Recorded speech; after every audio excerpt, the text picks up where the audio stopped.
45 censored stories you'll never see in textbooks sent to headline. It's a warning. For centuries, history hasn't just been written by the victors, it's been edited, mutilated, and suffocated by them. Entire civilizations, revolutions, and voices were deliberately erased, not because they were unimportant, but because they were too dangerous to remember. What you were taught in school is only the version someone wanted you to believe. Now, the silence ends, because these are the 45 stories they tried to bury. Chapter 1: The Library of Alexandria. The first act of censorship wasn't a pen, it was fire. The Library of Alexandria, the greatest archive of human knowledge, was said to contain hundreds of thousands of scrolls, cures for diseases, maps of forgotten lands, technologies that could have changed the course of civilization. In one night of chaos, that knowledge was reduced to smoke. But this wasn't just an accident of war. Power feared what was inside those walls. Imagine empires losing their monopoly on secrets, priests losing their grip on faith, rulers stripped of their divine authority. The flames didn't just burn parchment, they burned possibilities. What humanity lost could have advanced us centuries. A cure discovered, a war prevented, a world reshaped. And yet, textbooks mention it only in passing, as if humanity's greatest library was nothing more than a footnote. The silence wasn't negligence, it was design. But while Alexandria's ashes cooled, a more insidious suppression was already spreading, the erasure of brilliant minds who dared to think differently. Chapter 2: The erased female philosophers of Greece textbooks celebrate Socrates, Plato, and Aristotle. But where are the women who debated in the same courts, challenged the same ideas, and wrote their own treatises? Their names were erased, their works burned, their voices silenced. One of the most brilliant, Hypatia of Alexandria, was torn from her chariot and butchered by a mob, her body ripped apart in public. Her crime? Daring to teach mathematics and philosophy in a world that demanded her silence. Her death wasn't just a murder, it was a message. Women who sought truth would be annihilated. But Hypatia wasn't alone. Across Greece, women thinkers vanished from record, their contributions deliberately absorbed into male legacies, entire generations of ideas stolen, buried, or rebranded under men's names. What history lost wasn't only their words, it was balance, perspective, and progress itself. The silence wasn't natural, it was engineered. But suppression didn't stop with individuals, it spread to entire civilizations whose achievements threatened empire's pride. Chapter 3: African explorers who mapped Europe before Europe mapped Africa. Long before Columbus ever set sail, African sailors rode the Atlantic, charting coasts, mapping lands, and exchanging knowledge across continents. Evidence whispers of voyages from Mali reaching South America, and maps preserved in Europe hint at African hands guiding exploration. But you won't find this in your school textbook. Why? Because it dismantles the myth of European supremacy, the idea that discovery flowed in one direction, from white sails to dark continents. If the truth were acknowledged, Europe's claim as the cradle of exploration would crumble. The story of Africa wouldn't be one of discovery by outsiders, it would be one of innovation, courage, and mastery. That narrative terrified colonial powers, so the records were buried, the evidence dismissed, the sailors forgotten. This wasn't just theft of credit, it was theft of pride, engineered to justify centuries of exploitation. Africa wasn't a land discovered, it was a land silenced. But if Africa's explorers were written out, the rebellions of Rome's slaves were buried even deeper. Chapter 4: The silenced slave rebellions beyond Spartacus textbooks. Remember Spartacus, the gladiator who rose against Rome. But what they don't tell you is that his rebellion was only one of many. From Sicily to the Italian mainland, waves of enslaved people rose up, torching estates, seizing weapons, and shaking the empire to its core. Some uprisings lasted years, fielding armies tens of thousands strong. They came terrifyingly close to collapsing Rome's entire slave-based economy, yet their stories vanish into silence. Why? Because Rome's power wasn't just military, it was narrative. To admit that slaves nearly toppled the empire would expose a truth too dangerous, that control was fragile, and rebellion possible. So the rebels became ghosts, erased from scrolls, omitted from chronicles, and buried under the myth of Rome's unshakable might. These were not footnotes, they were revolutions. Revolutions Rome feared so deeply it tried to strangle memory itself. And the erasures didn't stop in Europe. Across oceans, new lands were discovered and buried in silence. Chapter 5. The Viking voyages to America before Columbus. Centuries before Columbus begged for ships, Viking longboats sliced through the icy Atlantic. They reached North America, building settlements in Newfoundland and exploring lands they called Vinland. They hunted, traded, and carved out a presence on soil schoolbooks insist was discovered in 1492. Archaeology proves it, the sagas prove it, but textbooks bury it. Why? Because Columbus wasn't just a sailor, he became Europe's myth, the crown jewel of empire. To admit the Vikings were first would shatter the narrative of European destiny and the heroic tale of conquest. So the sagas were dismissed as drunken legends, and the evidence ignored for centuries. What was lost wasn't just truth, it was recognition that discovery is never owned, and history is never one-sided. The Vikings' erasure wasn't silence by accident, it was silence by design, crafted to glorify empire. But sometimes the erasures weren't about discovery, they were about death itself. Europe's deadliest secret was buried under plague and silence. Chapter 6. The Hidden Plagues That Reshaped Europe. The Black Death wasn't the only plague. Before and after, waves of disease swept through Europe, erasing towns, rewriting borders, and shifting the balance of power. Yet much of it is missing from textbooks. Why? Because admitting the scale of these plagues means admitting the fragility of kingdoms built on faith and authority. In some outbreaks, doctors uncovered shocking truths. Disease spread not by curses or sin, but by rats, filth, and negligence of the elite. But the Church silenced these voices, branding science as heresy, burning the records and punishing those who spoke out. The narrative became one of divine punishment, not human failure. The result? Entire centuries framed as God's will, while the truth that rulers let their people rot was hidden. The real sickness wasn't only the plague, it was the silence. But Europe wasn't the only place where knowledge was stolen. Far away, empires rose on wisdom that would later be erased and claimed by others. Chapter 7.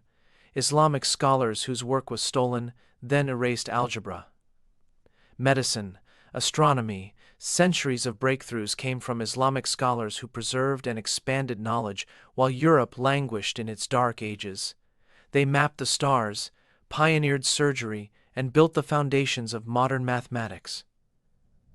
Yet in textbooks, their names are whispers, overshadowed by European discoverers. Why? Because when Europe rose, it didn't just borrow knowledge, it stole it. Manuscripts were translated, then the names erased, the credit reassigned. Arabic numerals became just numbers. Ibn Sina became Avicenna. Al-Khwarizmi became forgotten altogether. The theft wasn't only intellectual, it was cultural domination. The payoff was Europe's Renaissance, presented as a miracle born from within, when in reality it stood on the erased shoulders of others. The silence wasn't oversight, it was conquest by pen and parchment. What was buried wasn't just science, it was the truth of who advanced civilization. And while scholars were erased, warriors too were reduced to shadows, entire armies of women turned into myths. Chapter 8. The women warriors of Dahomey. They were called the Agoji, an army of women in West Africa who fought with unmatched ferocity. For centuries, they defended the kingdom of Dahomey, defeating enemies and striking fear into colonizers. They were strategists, generals, and frontline warriors. Yet in textbooks, their existence is reduced to myth, or worse, a Hollywood caricature. Why? Because their story destroys the lie that women were always passive, or that Africa was a land of weakness waiting to be conquered. The French, who faced them in battle, feared their legacy so much they buried their accounts. Acknowledging their power meant admitting that empire was not destiny, but theft. Their silence in history books wasn't an omission, it was protection of European pride. The Agoge proved that women could command armies, and that Africa could resist conquest. And that truth was far too dangerous to remember. But if women warriors could be erased, what chance did millions of African soldiers have when fighting in Europe's world wars? Chapter 9. African soldiers erased from World War II. When Europe went to war, it dragged its colonies with it.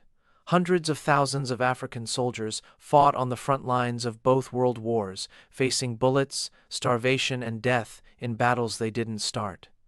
They liberated cities, stormed beaches, and held lines that European armies abandoned. And yet, textbooks write them out.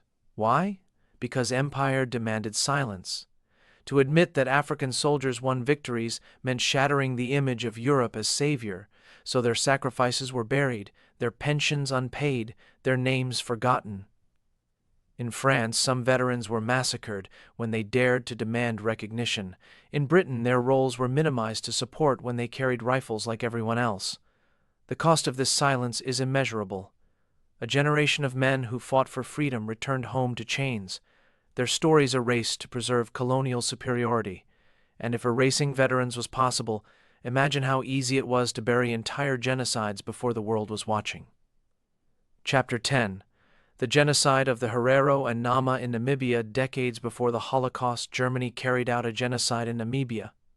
The Herero and Nama people were driven into deserts, starved in camps, and slaughtered in the tens of thousands. Women were sterilized, men forced into brutal labor, and children experimented on by doctors. It was systematic, deliberate extermination. Yet how many school books mention it? Almost none. Why? Because acknowledging Namibia means acknowledging that the Holocaust wasn't Germany's first attempt, it was practice. Colonial violence perfected the blueprint of genocide long before Europe turned it on itself. Germany buried the records. Europe ignored the atrocity, and textbooks sanitized colonialism as civilizing, erasing one of history's darkest crimes. What was lost wasn't only lives, it was accountability, justice, and the truth that empire was built on blood. This silence wasn't neglect, it was conspiracy. But if entire genocides could be buried, how easily could the massacres of Native Americans vanish beneath the myth of a nation's birth? Chapter 11. Massacres of Native Americans buried in silence. America's birth is wrapped in myths of pilgrims, pioneers, and progress. But behind the myth were massacres, villages burned, children slaughtered, cultures annihilated. From Wounded Knee to Sand Creek rivers ran red while newspapers framed the dead as savages. Textbooks gloss over these crimes, reducing them to conflict or skirmishes. Why? Because admitting genocide means admitting the nation wasn't built on freedom, it was built on blood. Acknowledging it would shatter the story of America as destiny. So the massacres were buried, survivors silenced, and history rewritten as conquest ordained by God. The truth is that entire nations were exterminated, then erased again by ink and omission. The silence wasn't oversight, it was policy. And just as violence was erased, so too was innovation. Even inventions that could have rewritten history were buried to protect Europe's crown. Chapter 12. The printing press before Gutenberg. Everyone's taught that Gutenberg invented the printing press, but centuries earlier, presses in Asia already produced books, scrolls, and knowledge on a mass scale. Korea's movable metal type predates Gutenberg by 200 years. China's block printing goes back even further. So why is Europe credited? Because empire needed its renaissance to be seen as the singular spark of human progress. If the truth spread that Asia's innovations came first, Europe's claim as the world's intellectual center collapses, so the story was rewritten. The printing revolution became a European miracle, not a global inheritance. What was stolen wasn't just credit, it was recognition that knowledge is universal, not the property of one continent. By erasing Asia, Europe crowned itself as the birthplace of enlightenment. The lie stuck, and the truth remains buried in footnotes. But silencing inventions was only the beginning. When truth itself threatened power, even doctors were branded as heretics. Chapter 13. Plague doctors, who defied the church when plague swept through Europe. Most people clung to prayers, relics, and superstition. But some doctors dared to challenge the church. They studied bodies, tracked infections, and realized disease spread through filth, not sin. They came dangerously close to discovering germ theory centuries early. But this knowledge threatened the church's monopoly. If disease wasn't divine punishment, then priests lost power. So records were seized, doctors condemned, discoveries burned. History remembers them only as eerie masked figures, not as pioneers of science. What humanity lost wasn't only time, it was centuries of progress. Imagine if the truth had survived, medicine advanced by hundreds of years, millions of lives saved. Instead, silence strangled science, and superstition ruled.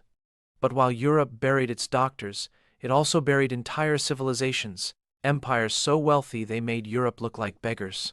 Chapter 14. Indigenous civilizations richer than European empires' textbooks describe the Aztecs, Maya, and Inca as primitive. Yet their cities held millions, their palaces glittered with gold, and their roads and aqueducts surpassed Europe's. When conquistadors arrived, they didn't discover, they looted. But empire needed justification. To steal, they first had to erase. Chronicles reduced advanced societies to barbarians, their achievements dismissed as accidents, their wealth reframed as trophies of conquest. The myth of European superiority demanded that these civilizations be seen as weak, doomed to fall. In truth, they were among the richest and most sophisticated societies in human history. Their destruction was not destiny, it was extermination dressed as progress. And erasing their brilliance was as vital as killing their people. And if entire civilizations could be rewritten as primitive, imagine what happened to those whose very identities were erased, queer rulers and lovers buried beneath dynasties. Chapter 15. Queer figures in royal courts behind every throne were whispers, kings with male lovers, queens with female partners, rulers whose sexuality defied the scripts of power. From pharaohs to emperors, queer figures shaped dynasties. But textbooks stripped them away, sanitizing history into straight lines. Why? Because empire relied on rigid morality. To keep power sacred, rulers had to appear pure, their loves hidden, their passions censored. Chroniclers erased them, successors buried them, and modern textbooks kept the silence alive. But their absence isn't accidental, it's deliberate. The erasure turns queer history into a modern invention. Instead of what it always was, a constant. What's buried isn't scandal, it's truth. The cost is generations robbed of role models, legacies stolen to preserve the myth of normal. But if even royalty could be rewritten, imagine what happened to those with no crowns, brilliant inventors whose ideas were stolen, their names erased forever. Chapter 16. Black inventors stripped of their patents in the 19th and 20th centuries. Black inventors created machines, medicines, and technologies that shaped daily life. Yet countless names are missing from textbooks. Why? Because laws denied them patents, or white businessmen stole their credit. From traffic signals to agricultural tools, from medical devices to everyday conveniences, innovations by black minds were rebranded under someone else's name. The theft wasn't just financial, it was cultural erasure. Imagine inventing the very tools that define modern life, only to be written out of it completely. This wasn't neglect, it was systematic theft. By denying recognition, the system reinforced the lie that progress was white, and black people contributed nothing. Entire legacies were buried beneath that silence. But if individual inventors could be erased, entire fleets, whole nations' achievements could be sunk into oblivion. Chapter 17. The Chinese treasure fleets erased from naval history decades before Europe began its age of discovery. Chinese treasure fleets commanded by Admiral Zheng sailed across the Indian Ocean with ships larger than football fields. They reached Africa, traded goods, and mapped seas that Europeans wouldn't cross for another century. Yet most textbooks leave them out. Why? Because acknowledging Zheng He's voyages proves China had already mastered global navigation. It undermines the narrative that Europe alone opened the world. When the Ming dynasty turned inward, Europe seized the chance not only to dominate oceans, but to dominate history. The treasure fleets weren't just erased by neglect, they were erased by propaganda. Europe needed its explorers, Columbus, Magellan, da Gama, to stand unchallenged as history's pioneers. Zheng He was silenced to protect a myth. And if mighty fleets could vanish from history, imagine how easily entire armies of women could be reduced to whispers. Chapter 18. The women codebreakers of World War II. When people think of World War II codebreaking, one name dominates: Alan Turing.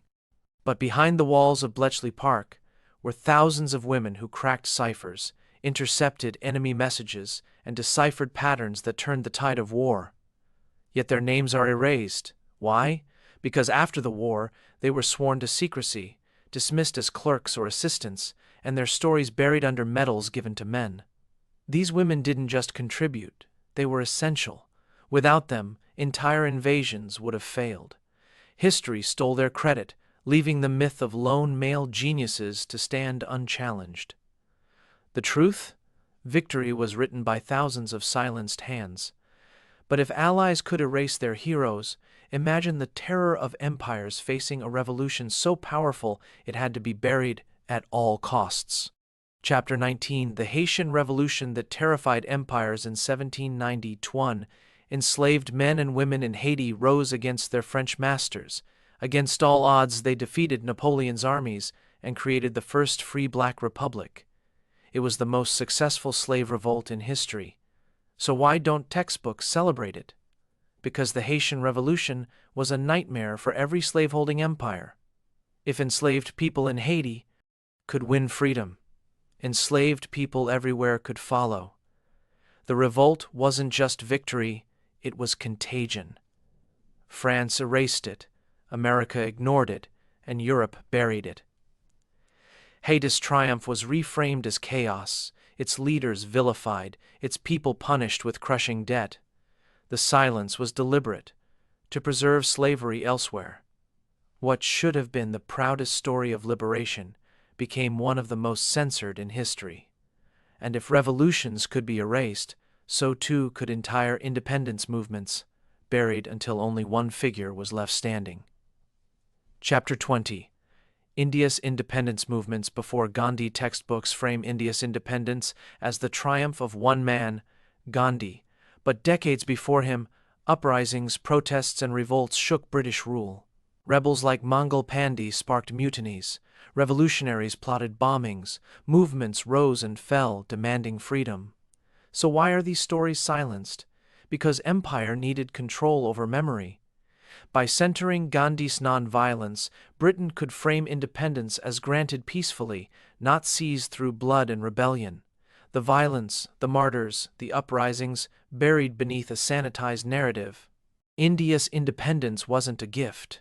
It was wrestled through centuries of resistance. Yet history erases that struggle, leaving only one man in the spotlight when thousands paid with their lives. The silence wasn't just manipulation, it was a rewrite of colonial guilt. And if independence struggles could be rewritten, massacres could be erased entirely, Whole cities burned and buried beneath silence. Chapter 21. The Tulsa Massacre. Buried for decades, in 1921, Tulsa's Greenwood District, known as Black Wall Street, was one of the wealthiest black communities in America. Overnight, it was burned to the ground. Airplanes dropped firebombs. Armed mobs murdered hundreds. Thousands were left homeless. And then, silence. For nearly a century, newspapers refused to print the truth. Schools didn't mention it. Survivors were forced into shameful silence. Why? Because admitting what happened meant admitting America had committed mass racial violence not just in the shadows, but in plain sight. By erasing Tulsa, history stripped future generations of both warning and inspiration. What was lost wasn't just lives, it was proof that black prosperity could thrive, even under oppression, until white terror destroyed it. And Tulsa wasn't unique. Famines, too, engineered and deadly, would be buried and reframed as fate. Chapter 22. The Irish Famine rewritten as inevitable between 1845 and 1852. 1 million Irish died, and another million fled. Textbooks call it a famine, as if it were a natural disaster. But potatoes didn't cause starvation, policy did. Britain continued exporting food from Ireland while its people starved. The truth is chilling, it was not famine, but engineered mass death. And yet the story is rewritten as tragedy of nature, not genocide of empire. Why? Because rewriting it absolved Britain of responsibility, reducing state-made suffering into bad luck. What was lost wasn't just lives, but the recognition that starvation was weaponized. Ireland's story was sanitized, so empire could remain untarnished. And if famine could be reframed as nature, wartime atrocities could be buried beneath patriotism. Chapter 23. Japanese-American resistance during internment. During World War II, 120,000 Japanese Americans were forced into camps, stripped of rights, homes, and dignity. Textbooks focus on loyalty and resilience. What they don't say, many resisted. Some refused military drafts, others protested conditions, families filed lawsuits. But these stories vanish. Why? Because America needed the camps framed as protective, not oppressive. Resistance threatened that illusion. Dissenters were branded traitors, their voices erased. This silence rewrote history into a tale of compliance, hiding the reality that injustice was challenged, even behind barbed wire. The cost? Generations believing survival meant silence. And if resistance could vanish, so too could entire agricultural revolutions stolen from the very people who fed the world. Chapter 24. The stolen knowledge of native agriculture. Corn, potatoes, tomatoes, peanuts, crops that reshaped the world. They came from native farmers who cultivated them for centuries. Their agricultural systems sustained empires, yet their names vanish from textbooks. Why? Because empire couldn't admit that the foundation of global diets came from uncivilized people. So the foods were taken, the knowledge erased, and the credit stolen. Colonizers rewrote agriculture as European triumph, not indigenous genius. The theft wasn't just food, it was cultural annihilation. Native farmers fed the planet, and in return, their legacy was buried. And if crops could be stolen so easily, what chance did the enslaved have when even their own stories were censored into silence? Chapter 25. Censorship of slave narratives. Enslaved people told their own stories of torture, resilience, rebellion. But many narratives were banned, censored, or rewritten. Publishers softened horrors, schools ignored them, slaveholders destroyed accounts outright. Why? Because the truth threatened the system. If people read the reality, whippings, family separations, daily resistance, they'd see slavery not as necessary but as barbaric. So the words of the enslaved were silenced, their lived history erased. The cost wasn't only memory, it was justice. Generations grew up believing lies because the real voices had been muted, and if words could be silenced, what about crowns? Even queens could be erased from the dynasties they ruled. Chapter 26. African Queens Erased from Dynastic History. Candace of Kush, Nzinga of Ndongo, Amina of Zaria. These weren't figures of myth, they were rulers who commanded armies, forged alliances, and brought empires to their knees. Queen Nzinga led her people against Portuguese invaders with cunning diplomacy and brutal warfare. Amina expanded her empire's borders with unmatched ferocity. The Candaces of Kush held off Roman legions, sending generals fleeing back to their emperor, humiliated. And yet, where are their names in textbooks? Whispers at best, footnotes at most. Why? Because their power shattered two lies at once: that women couldn't rule, and that Africa was primitive. To erase them was to erase proof that women once controlled dynasties, armies, and the destiny of nations. Their kingdoms thrived, feared and respected by empires. This silence wasn't oversight, it was censorship, designed to strip Africa of sovereignty and women of legacy. History didn't forget them, history buried them. But if queens could vanish, how easily could entire peasant uprisings disappear from Europe's soil? Chapter 27. The Peasant Uprisings of Medieval Europe. The Middle Ages are often painted as a serene world of lords ruling faithfully over loyal peasants. The truth? Europe was a continent on fire. Peasants rebelled, constantly starving, desperate, but unwilling to accept endless chains. They torched castles, stormed estates, seized land, and in some uprisings nearly toppled monarchies themselves. The English peasants' revolt of 1381 shook the very foundations of the crown. In France, the Jacquerie burned noble manors and terrified aristocrats. Yet how are these uprisings remembered? Reduced to a few dry lines in textbooks, dismissed as unrest. Why? Because rulers couldn't allow students to know that ordinary people nearly destroyed feudalism. Erasing these revolts preserved the myth of obedience, the illusion that kings and lords held uncontested power. But Europe's soil was soaked in rebellion, and the silence was deliberate. Because the greatest threat to empire isn't rebellion, itself it's the memory that rebellion is possible. And while peasants starved in Europe, colonial powers engineered famines abroad and buried the evidence. Chapter 28. Colonial famines engineered, then erased millions starved across India, Africa, and other colonies, not because of bad weather, but because empire demanded profit. During the Irish famine, grain was exported while families starved. In India under British rule, crops were seized for export even as famine swept villages. These weren't natural disasters, they were policies of extraction, designed to feed colonial coffers, and yet textbooks call them famines, as if they were inevitable tragedies of nature. The truth?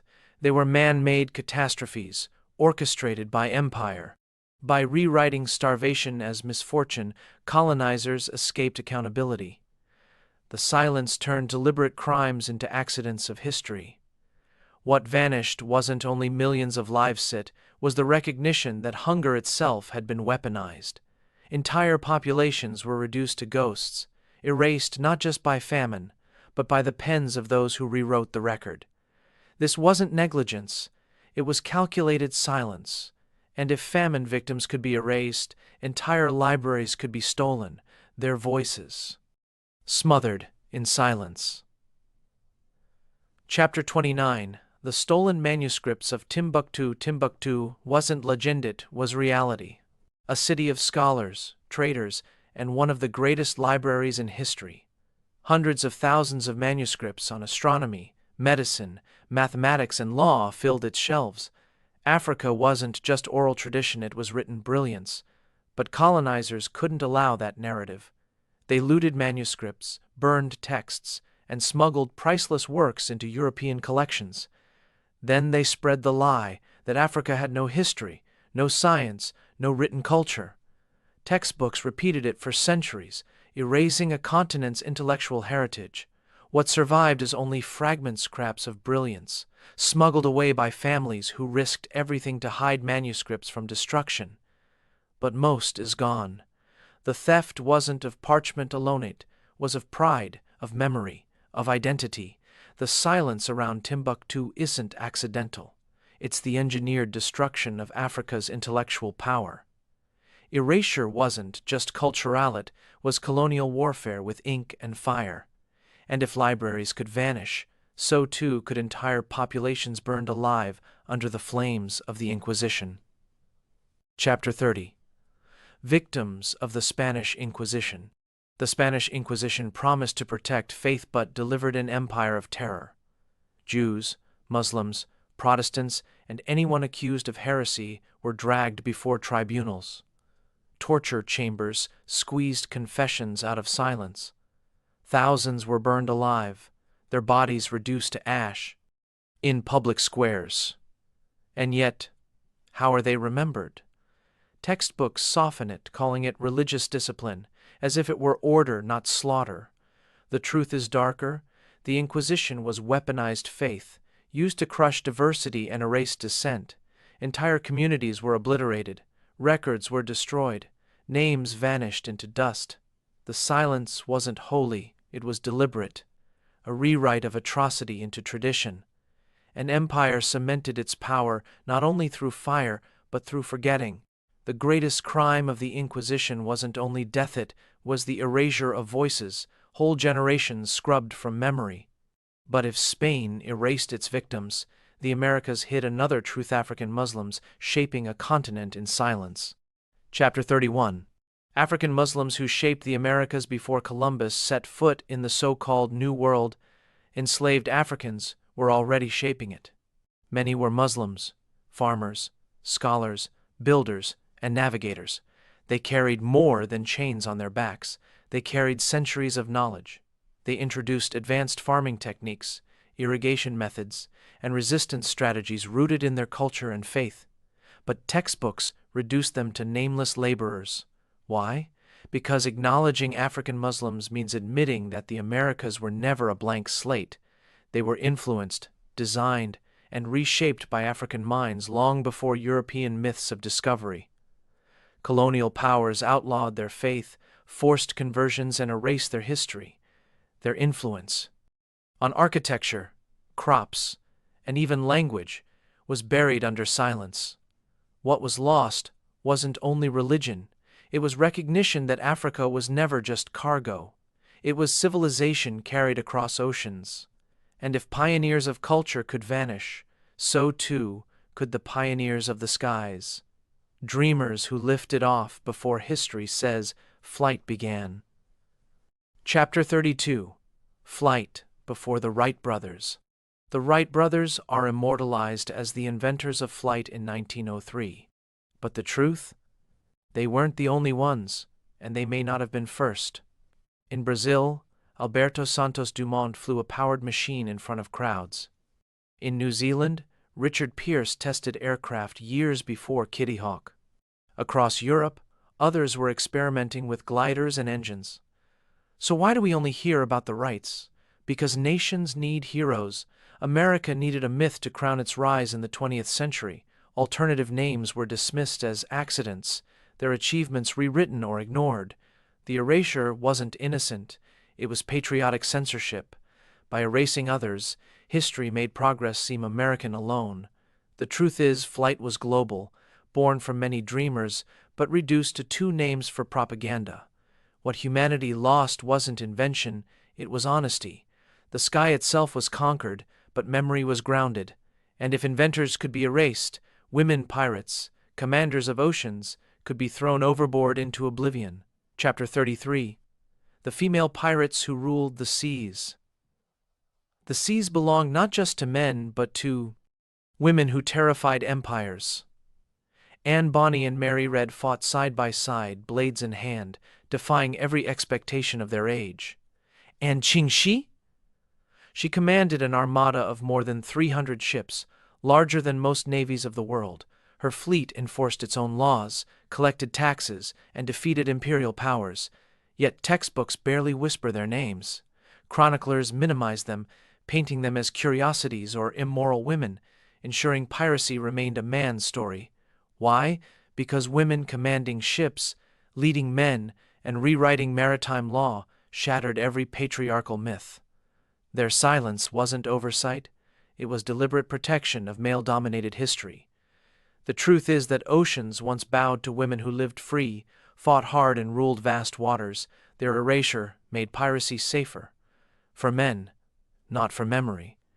And if oceans could swallow women warriors, imagine how easily empires could bury entire uprisings in their colonies. Chapter 34. The Silenced Rebellions of Colonial India. British textbooks highlight Gandhi's peaceful protests. But India's resistance didn't begin or end there. In 1857, Indian soldiers mutinied, sparking a rebellion that nearly ended British rule. Across villages and cities, countless uprisings erupted. Men and women fought with swords, rifles, and fire. They paid in blood. Yet in textbooks, these revolts are reduced to disturbances. Why? Because empire needed to appear invincible. By erasing rebellions, Britain rewrote its occupation as orderly, its exit as noble, its dominance as inevitable. The truth, that India's freedom was drenched in violence, was buried to protect colonial pride.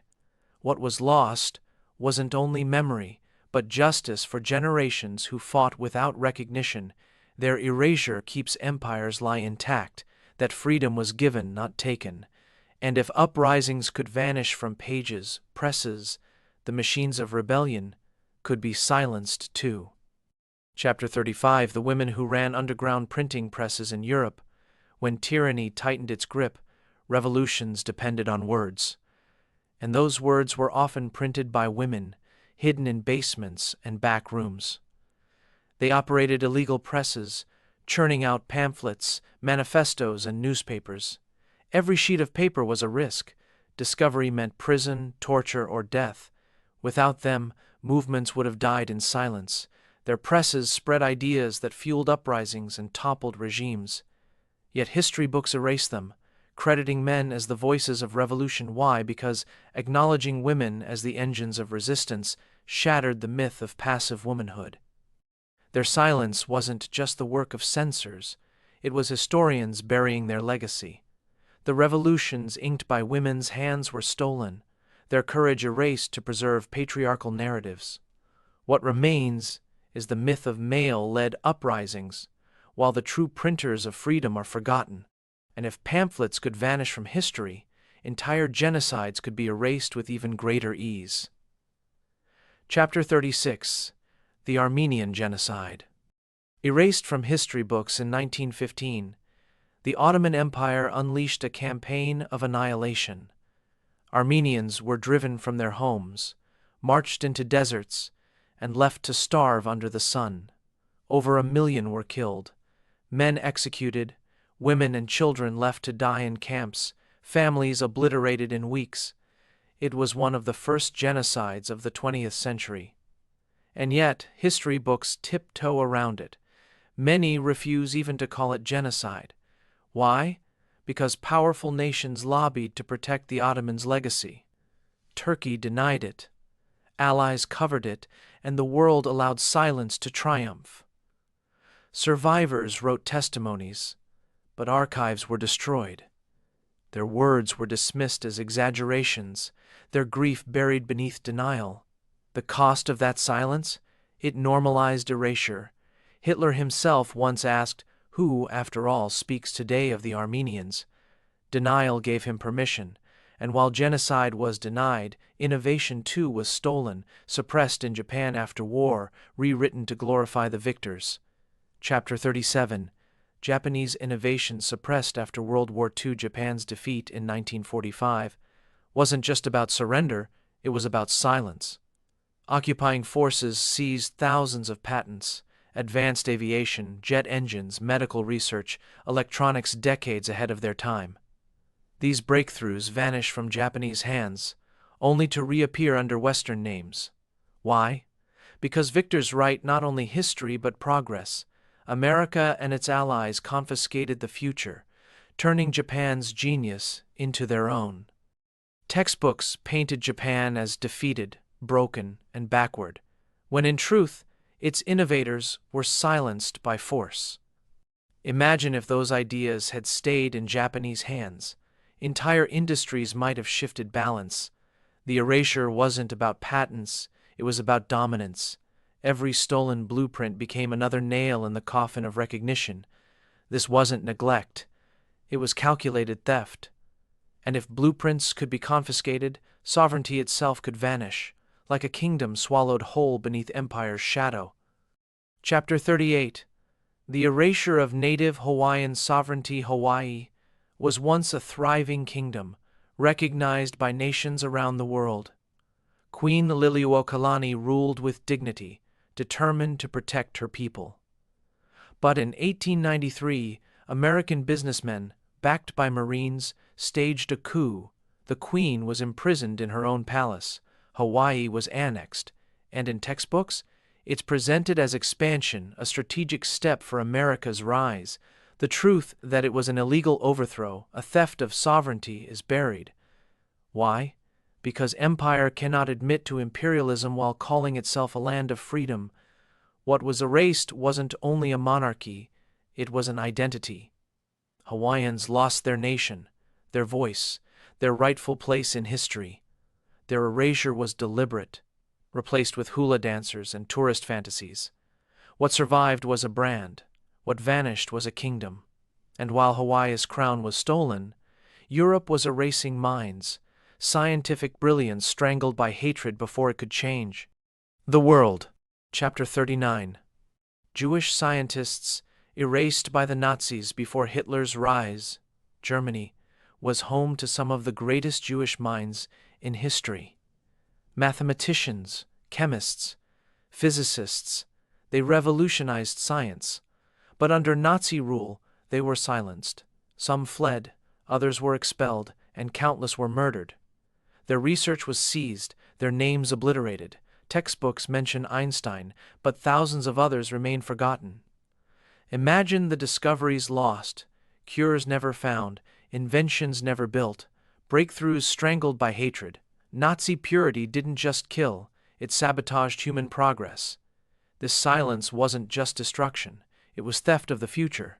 The Nazis erased Jewish genius, and history still fails to restore it. Every missing name is a missing possibility, stolen by prejudice, buried under smoke and ash. And if science itself could be silenced, imagine how easily entire slave uprisings could be buried under colonial lies. Chapter 40. The slave rebellions of Brazil. Brazil imported more enslaved Africans than any other nation. Millions arrived in chains, but they didn't submit. They rebelled. The most famous revolt, Palmeiras, wasn't a skirmish, it was a full republic. For nearly a century, escaped Africans built a free black nation defended by warriors who defied colonial powers. But textbooks reduce Brazil's slavery to something milder, erasing the truth of constant uprisings. Why? Because acknowledging Palmeiras means admitting that freedom was seized, not granted. Colonizers buried the stories, painting enslaved people as passive. The rebellions were scrubbed from memory, replaced with myths of harmony. The truth? Brazil's history is drenched in fire and resistance. Freedom was always fought for, and empire silenced every reminder of that fact. Their silence wasn't neglect, it was control.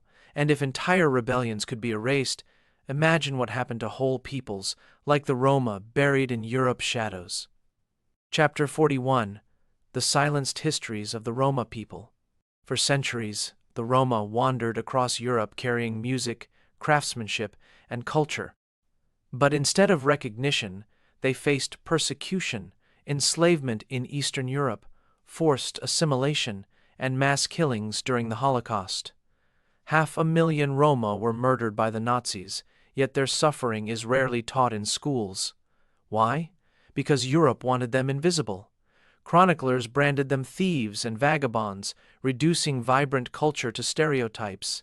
Governments destroyed their records, denied their dead, and left survivors voiceless. The Roma's erasure wasn't just neglect, it was policy. By silencing their history, Europe hid centuries of persecution, ensuring prejudice lived on unchallenged. Their story reminds us that silence is its own form of violence. But if an entire people could be written out, imagine how easily the voices of children, working in fields and factories, could be erased too. Chapter 42. Child labor uprisings erased from industry factories. Of the Industrial Revolution ran on the backs of children. Tiny hands stitched clothes, cleaned machines, and mined coal.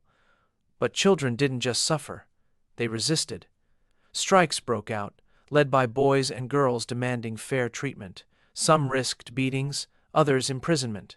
These weren't passive victims, they were fighters, yet textbooks rarely mention them. Why? Because industry needed the illusion of progress, not the truth of exploitation. To admit children resisted would be to admit they knew their worth and that adults crushed them for profit. Their stories were erased, turning rebellion into silence and injustice into nostalgia. Childhood was stolen twice, first in labor, then in memory. And if even children could be silenced, imagine how easily pacifists were drowned out in the noise of war. Chapter 43. The pacifist movements buried in wartime. When nations marched into war, not everyone followed. Pacifist movements rose, writers, clergy, students, even soldiers who refused to kill. They were beaten, imprisoned, executed, or branded traitors. Their voices challenged the myth that war was noble, necessary, or inevitable. So why don't textbooks mention them? Because governments can't afford to show that war was resisted from within. Pacifists reveal a truth too dangerous, that wars survive on silence, not consent. Their erasure reframes war as unanimous sacrifice, when in reality, countless people fought not with weapons but with defiance. The silence makes war seem natural, when, in truth, it was always a choice and always opposed. But if pacifists could be erased, what about the soldiers who wrote the truth, their diaries filled with horrors too damning to publish? Chapter 44. The diaries of soldiers that revealed war crimes. In every war, soldiers kept diaries. They wrote of massacres, rapes, and atrocities committed not by enemies, but by their own armies. Many of these accounts survived, but never saw print.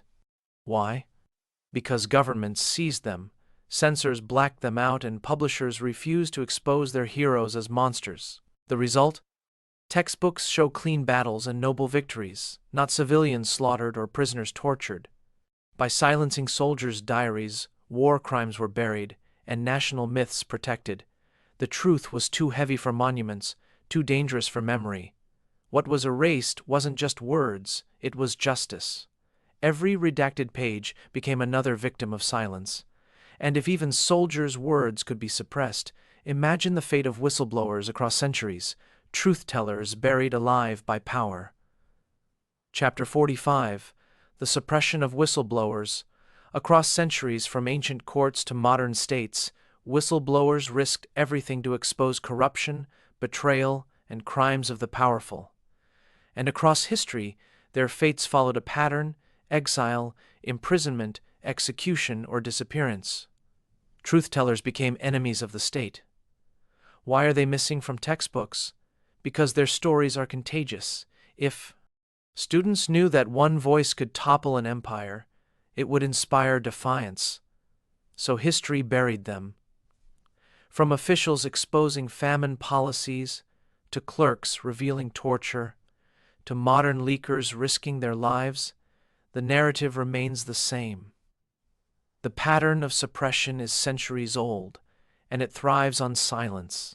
What disappears isn't just truth, it's the chance for change. Because if even whistleblowers are erased, what else has been buried? And what silences still hide in the pages we haven't yet opened? Final payoff. Each one of these 45 censored stories reveals a pattern, a blueprint of suppression that stretches across centuries. Libraries burned, revolutions erased, inventors stripped, voices strangled, not because they were unimportant, but because they were too powerful to be remembered. History as you know it isn't history. It's a curated illusion, stitched together by victors, priests and empires desperate to control the past. Every erasure was an act of survival, not for the oppressed, but for the powerful. Because memory is rebellion, truth is dangerous. What you've heard tonight isn't the end, it's only a fragment. For every story revealed, dozens more lie buried in silence, waiting to be unearthed. And perhaps the greatest cover-up of all isn't centuries behind us, it's happening right now. Because suppression never ends, the pattern isn't past, it's alive,